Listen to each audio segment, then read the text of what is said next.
Welcome to Bloom Today. We have a providential show for you. We're going to be talking about how God is our provider.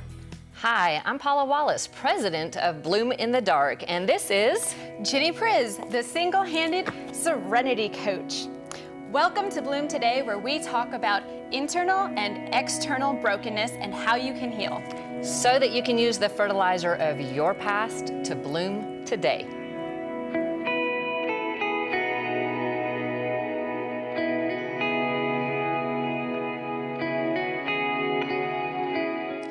Hey everybody, today we're talking about how God is my provider. I don't know, Jenny, is he your provider too? He's my provider, so he can't be your provider. No, he's my provider. He's my provider. Okay, that's a lesson I don't always remember, though, that he is my provider. Today, specifically, he's your provider. Right, well, and tomorrow he'll be my provider today, and the next day he'll be my provider that day as well. Yeah, one day at a time. But it's funny how hard that can be to understand. We talk about Jehovah-Ire, God is my provider. We all theoretically know it. But what happens when I have to make a choice today about providing for myself or looking to God to be my provider? Well, we want to do everything ourselves. And we believe that we have to. It's so easy when we are walking with, our eyes and our hands, however many you may have, that you have to provide and create and make sure that everything is in its place. And you're the only one who's going to be responsible for you. Or at least that's the message that I know I got growing up. And of course, I'm single and need to provide for myself, not for a family, but I don't have anyone else who's going to be providing for me. So it's all on my shoulders, or at least sometimes that's how it feels. Well, stop and think about it being the American dream. Right. So from the proper financial training on how to be a good steward, which is a good thing in that God says to be a good steward. But we have a tendency, or I have had a tendency to take that way too far and say, oh yeah, God is the one who provides if I do everything myself. Right. God helps those that help themselves. Which is not in the Bible. This is not a biblical thing, but it is something that people say. Yeah, people do say. Christians have said for a while.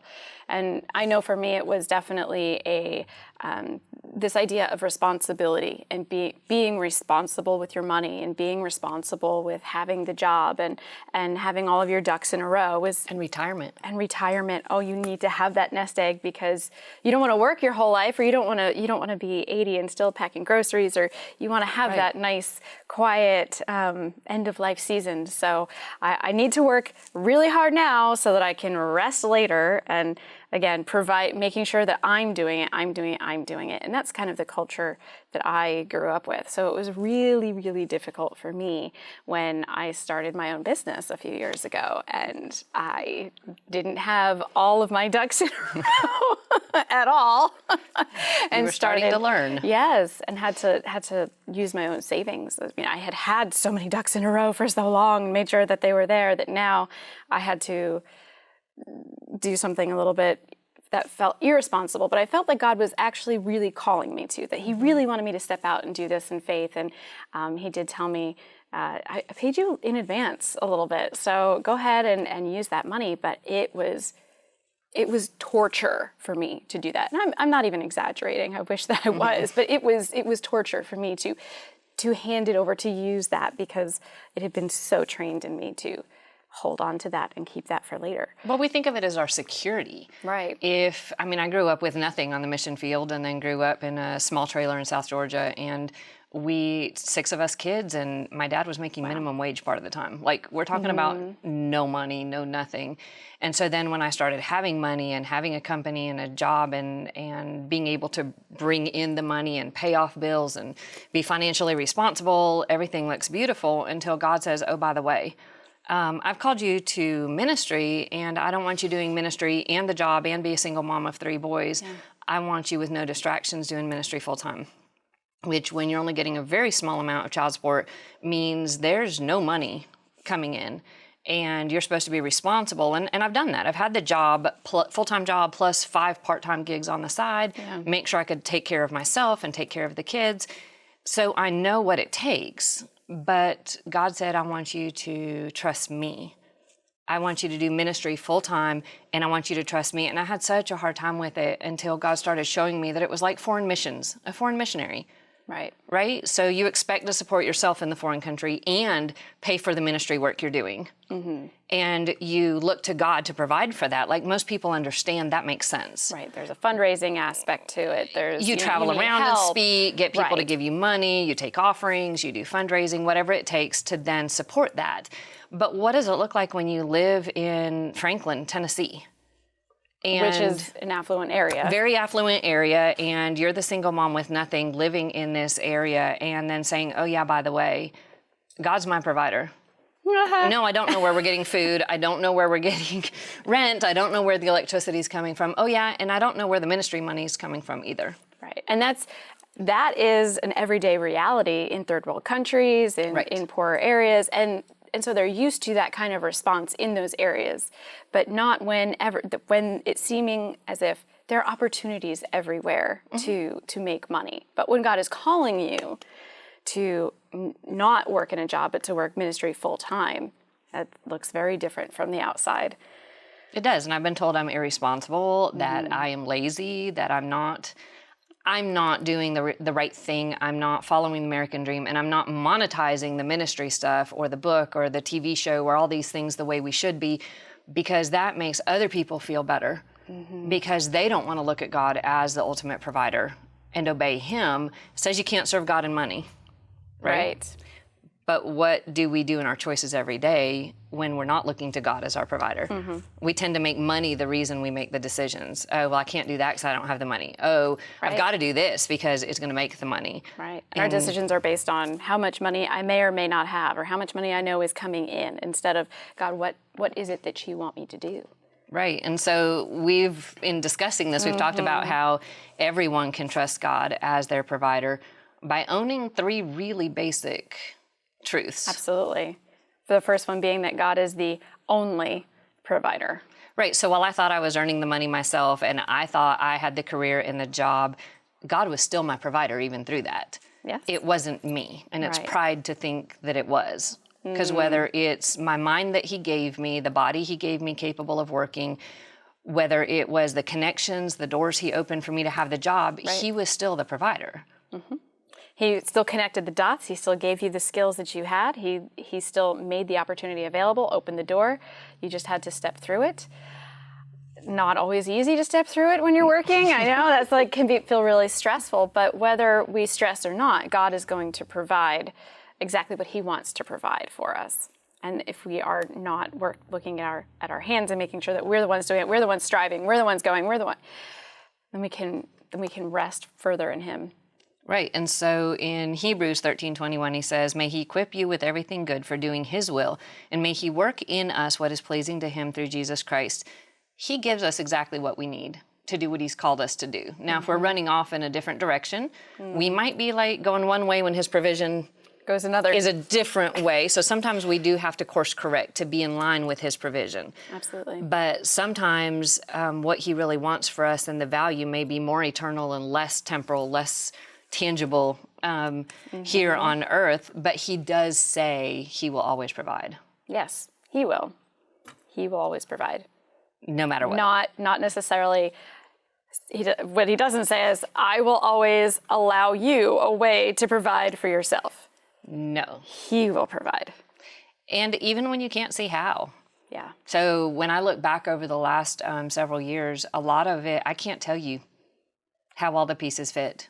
Though there is the funny story of somebody showing up at our door at 10:30 at night with half a box of Dunkin' Donuts. Do you know how excited my kids were? Oh, I'm sure. Yes. 10:30 at night, knock on our door, and it's half a box of Dunkin' Donuts. So I asked my kids, have y'all been praying for donuts? Because evidently God thought you needed them. Just a special treat for you. It was really special, but it was Him showing that He was providing. Yeah. Regardless. And not just the practical stuff, but also because I know He has provided you with some really good, nutritious, amazing food. But at the same time, He also takes care of what you want as well with the donuts and the specialty things. Yeah, He provided filet mignon. Yes. I introduced my kids to filet mignon because it came in the food boxes. I love it. Isn't that just crazy? That is awesome. It's like He likes good meat too, evidently. And that doesn't mean that's what it always is, but it's been fun and interesting to see kind of little cool things that he does when he's providing. He says he's going to take care of the birds of the air, right? They do not sow or reap or store away in barns. They don't have their 401k socked away somewhere. And yet your heavenly Father feeds them. Are you not much more valuable than they? I mean, yes. Apparently we are, which is cool. But but if he's going to take care of them every day, everything that they need, then he's at least with as far as shelter and food and helping them to survive. He's absolutely having more thoughts about us, taking care of us, and providing what we need. Right, and he then asks us to trust him even when we don't think we can believe. When we not only don't see how, but we are even beyond that, whether it's fear or confusion or helplessness or whatever it is. And he says to trust him no matter what. In Matthew 6:31 and 33, he actually talks about taking no thought. Well, what should we eat, or what should we drink, or what should we wear? He says not to even think about that. And yesterday coming out of church, it was funny because someone's like, oh, that's a cute outfit. And I stopped and said, oh, thank you. Yeah, the shirt got given to me, the boots got given to me, the jeans got given to me, everything I have on, including the jewelry, was given to me in one form or another, because God had provided, but I couldn't tell you how he was going to do it. And in fact, he took away and closed all the doors, so I had no other options. So I could live in fear, or I could... That he was the one closing doors and not providing for you anymore. Right, and then still needing him to provide because I had no other options. Right. Or I could start not taking thought, not thinking about and worrying about tomorrow, and starting to just say, you know what, I have no idea. Right. I don't know how he's going to do it, but I'm going to trust him anyway. And I've been walking with you long enough to know that when he closes the door, it's not because he's closing the door of provision for you. He's just closing maybe that opportunity and opening a door for someone else to step in and to, it says we're more blessed to give than to receive. And so he's opening the door of blessing, not just he's for been you, blessing a lot of other people. but other people as well. So they're giving to me. They're hopefully getting lots of opportunities for blessing. Absolutely. But it is humbling. Absolutely. To walk that kind of path of trusting him and not having the answers and not being able to claim the pride thing of this was mine, I did this. And you're not just trusting God with yourself and your life. You're trusting God with the lives of your children as well. 3 of them, yeah. And he has provided every step of the way. And that is not easy, but you walk it better than anyone I've ever seen. And I may have never, ever seen anyone walk that path. Just say, okay, God, if that's what you tell me to do, to be obedient in that way is incredible. But I started my life that way. On the mission field with nothing, with my parents. Trained you for it trusting early. God, yeah. So he's had me on this path of learning to walk this way for a really long time. But it's still hard when fear tries to come at you, and when common sense and when all the proper American dream thinking and planning comes into play. Right. It's a choice to say, God, I trust you, and to take those lies that say I have to make it happen and put them aside and focus on the calling he has. And then the provision comes from wherever he chooses to send it from. Absolutely. But I just have to be in line with what he's telling me. But that's not just true of me in ministry full time. That's true of everybody, whether it's in their job or it's in starting a business or it's in whatever God's called them to. It's God's still the provider. Absolutely. And we have a cool guest. We have a really cool guest that I am excited for. He is a Jamaican American and world champion of Toastmasters. That's hard to do. 20,000 plus people compete for that. That is so huge. But he's my friend, and his wife is an amazing and beautiful friend of mine as well. And I'm excited. We get to have Mark Brown. Woo! Come on, Mark. can you give him a hand, Jenny? I absolutely can. Mark, here's your hand. Oh, thank you. It'll come in very handy, right? Yes, I'm absolutely. sorry. Thank you so much. Good to see you, Jenny. Come take a Hola, seat. Good to see you again. Hey. Joining us in our kitchen? Yes, I see that. It's great. I will not go get any knives or attack anybody. I'm going to be a good boy today. I appreciate that. We try to keep them a little out of reach up there. Yeah, right.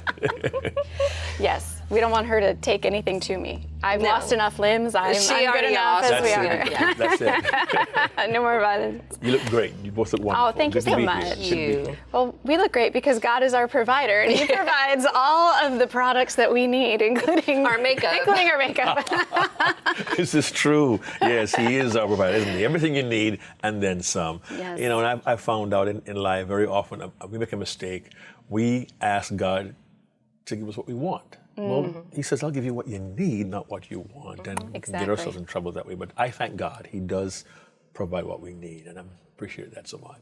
Wonderful. So you have, we're talking about God as our provider. And you came to the U.S. When you were 18, right? That's correct, yeah. And you went from a few dollars in your pocket. Yeah, I had $40. I had $40. I was 18, a place to stay in the Bronx. Listen, when you're 18 and you go to New York, the world is your oyster. Yes, $40 in the Bronx, no problem. Life is mine. But immediately God proved His providential care because I got a job within 24 hours. Wow. Yeah, as a bank. Oh, it's stereo. I like that. As a bank teller trainee, and God all throughout my life in this country certainly has been a provider, and I. At times, though, when things get good, you tend to forget because things are so good. And they did get really good for you. I mean, a beautiful wife. I left her in Jamaica, went back, and she said yes. We got married, came to live here. We had 3 wonderful kids. Beautiful, intelligent children. I got a career in the field of computer programming. It was wonderful. I joined Toastmasters to learn how to speak gooder. And, and you did a phenomenal job of speaking gooder. Ended up being the 1995 world champion of public speaking, and that kind of changed my life. I went from computer programming to full-time speaking at a wonderful job with an organization that was part of Reader's Digest. And I had massive success. I spoke all over the country. In the world. I've spoken to maybe 1.8 million people on 5 continents. Wow. And in the full-time work, I was working with kids and youth. Somebody heard my program in Maine. They put it on television, had a PBS special. Somebody sent that to the Academy of TV Arts and Sciences, got an Emmy nomination for Outstanding Youth Program. Things are going really well. Kids are doing well, went to school, got 2 going to college. Fantastic. The company got sold.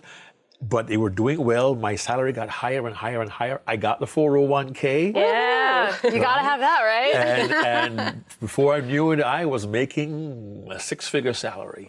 And a couple of years ago, that all went away. I went from $150,000 a year to 0. Almost overnight. Pretty much. I had no medical coverage, and my insurance was about $1,100 a month in insurance premiums. Oh my goodness. And the severance. The severance was great. The severance was, I was severed. You were severed from your position. I went to 0 with no severance package, so I walked out the door with nothing.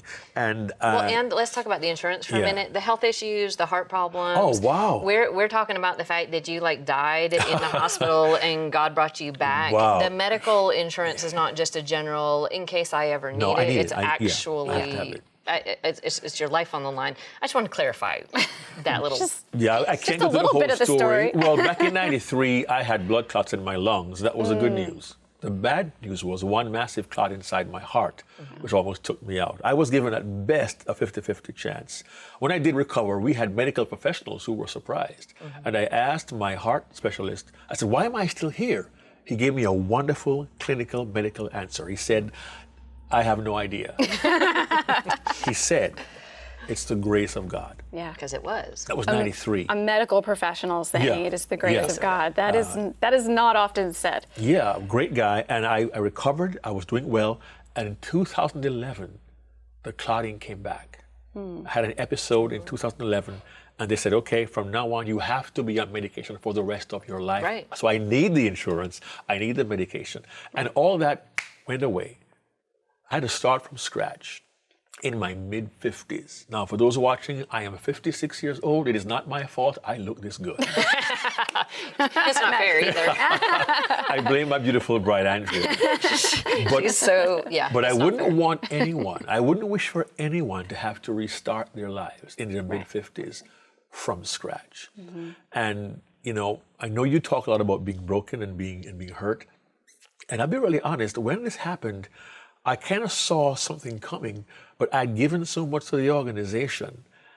And at one point, I felt they had taken advantage of me.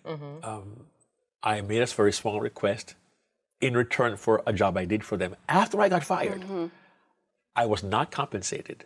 And the request I made was ignored. I got to tell you, I was hurt. My wife was kind of broken by that. Yeah. So her faith was shaken. So now here I am, a world champion who is respected around the world. I go to China, oh, Mark, can I get your autograph, your photograph? I am seen as a big fish in a small pond. Right. I'm seen as a celebrity to some people. But I come back home and I'm wondering, how am I going to pay my mortgage? Right. Where am I going to get groceries from? And as a man, we guys feel we must provide. That's our job. Absolutely. Because No God question. told Adam, you go to be a gardener and you take care of the garden, and your wife, she Right. will she will love you and she'll provide for you. Right. Well, you know what? I felt what men feel inadequate. It can be quite honestly emasculating. It goes against your identity. Yeah. 'Cause, Especially when you that's know, been tied to being a provider. And we were told, if you don't work, you don't eat. So I have to work. Right. And it's a very unique work being a full-time speaker. So I had to do like Jenny did and become an entrepreneur. Yeah. Yep. I had an IRA account, which I had to cash in and pay a 30% tax Oh, yeah. liability to start my company. So I now am a full-time speaker, speaking coach. I do workshops, seminars, youth programs. My whole function is to help people achieve excellence in communication, in leadership, performance, and life. And I've been blessed to speak all over the world. But in that place, in that space, you're saying, God, how am I going to do this? My wife depends on me. My kids depend on me. I got to pay all my bills. I. That's what I heard. I'm going to do this. How am I going to do And this? it's like, stop. But then again, we go half step. You know, well, God is going to be my resource, okay? Because the word says he provide. But I realized, no, God isn't the resource. God is the source. Yeah. The only. God isn't the resource. God is the source. And I've continually had to lean on him and watch him do amazing things. When I had no clue where I'm going to pay my bill, fix my car, get some food, and somebody says, hey, Mark, Andrew, here, take this. It's $1,000. You know, you just want to cry and say, God, forgive me for doubting you. Right. And sometimes God has to knock on your door and ring your bell several times because how soon we forget. We become Israelite children. Oh, yeah. You're We whine and enslaved Yeah. and you get released. I want to go back to Egypt. I had leeks to eat there. You were a Right. slave there. You want to go back to that? I've Right. got better for you if you just trust me. And that transition is not easy. Are you telling me? You know. I know. We've been friends for a while, so I know. We've been through, Not an easy transition. Yeah. But I had to come to terms with the fact, you know, he's not a resource. He's the source, and I Yeah. must depend on him as the only source. Wow. And the hard thing, and for gentlemen out there, the hard thing is it'll bruise your ego because you feel it's your job. You know, I mean, my wife's watching, and I want to contribute. I feel why? Because I'm not doing my job, and my ego gets in the way. We had this conversation yesterday driving here. That, you know, as a guy, you feel it's your job. Yep. As a single mom, you do too, by the way. But God, of course, because you're providing. God says, no, I Right. am the one who will provide. And it's a journey of coming to terms with that, and at times needing to be reminded of that. Right. And a Because, daily Yes. reminder of that. And was there a time when you really felt like you were blooming in that trust with him, that you really felt like, oh, I feel like, yes, I trust you in the middle of this, and it was more of a instinct maybe rather than something that you had to keep working at? Well, you know, I'll confess, I had to keep working at it. But at some point, I found that one of my vehicles was constantly going to the Word. What does the Word say? I began to compile scriptures that spoke to my situation. I began to create YouTube video playlist of songs that spoke to my situation. And to this day, there are times I'll go to bed at night, and there are those who say, do not go to bed with your mobile phone near to your brain because you'll get... They do say that. It's true. 4 feet, at least 4 feet But away. I run my earbuds into my ear, I put my phone down, I hit my playlist, And I'll go to sleep hearing those songs playing in my mind. And I wake up in the morning, I don't want to get my feet on the floor until I reach over, get the Bible, and read something to lift me up, to encourage me, because I came to that point where I realized if I don't have this part of my life in order, I'll never find peace. I'll be continually worried and concerned about it. So you had a song too that you said specifically touched you, and Be Strong and Take Courage by David Ritter. Yeah. Would you read some of the lyrics that specifically spoke to you and tell us why? He says, be strong and take courage. Do not fear or be dismayed, for the Lord will go before you. His light will show the way. Be strong and take courage. Do not fear or be dismayed, for the one who lives within you will be strong in you today. Why don't you give him all your fears? Let him take all of your cares. He knows, he's been through pain before, and he knows all that you've been looking for. So be strong and take courage. Do not fear or be dismayed, for the one who lives within you will be strong in you today. Which means you can also bloom today. See what I did there? See that? We like that use. Absolutely. It's a daily thing. It's Definitely. a daily reminder. Every day, yes. And I love those lyrics. He is within you. Yes. He is with you always. And greater is he who is within you than he who is in the world. And you know, we pray the Lord's Prayer, give us today our daily bread. Don't you wish it said weekly bread, or yearly bread? Give like lifetime bread, man. But every day we got to trust him every day. And he has come through for my wife, me, our family, at times unexpectedly, but he always has. When the need arises, he provides. And you know what's funny? When there was going to be a bill that was late in this whole trusting him to provide thing, and I was like, God, this is late. How can it be late? And he's like, Paula, if I pay it late, I pay the late fees too. And I'm like, oh. Like he's always on time for what he provides. He's not always providing what we want or what we think we should have or whatever, but he consistently provides what he wants for us. He does. And it's funny you mentioned the late bill of my medical insurance is deducted automatically every month. Right. And a couple of times in the last 2.5 years, I got an email saying, is there a different car we can use? It didn't go through. And the very next day, He provides. the money comes in. I tell them, run it again. Yeah. And it goes through. That's It went through so fantastic. well last month, did it twice by mistake. Oh my goodness. I said, guys, That can you cause took problems. He's overly providing. took it twice. Mark, so. that is why you are our ex-victim of the week. Oh, And we wow. have a gift for you. Oh, thank Chocolates you. and tissues and even a tattoo because we think everyone should have an ex-victim. A tattoo, Tattoo I'm for not that. sure my wife would like that, but I tell you what, if I use a tattoo, I know I can give her the chocolates Yes. So you And can that'll use the be- fertilizer Of your past? of your past. to bloom today. today. Thanks so much, ladies. Thank you You're so much. amazing. A free PDF copy of the Bloom in the Dark book and a full list of Bloom Today's coaching tools can be found on bloomtodaytv.com. Then visit Bloom Today's Facebook group for deeper conversation. Alpha, Omega.